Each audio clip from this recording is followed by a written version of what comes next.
kita mulai video ini, kita akan pencet subscribe dulu ya.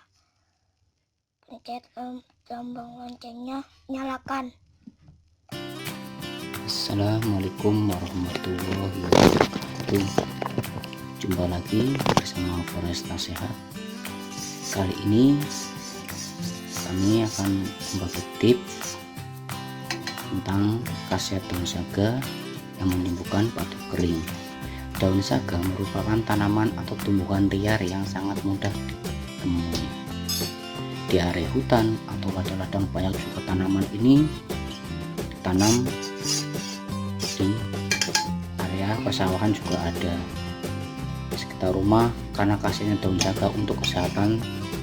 Daun saga yang memiliki biji yang sangat mirip dengan kacang polong. Yang lebih uniknya, daun saga memiliki rasa manis berbeda dengan daun lainnya.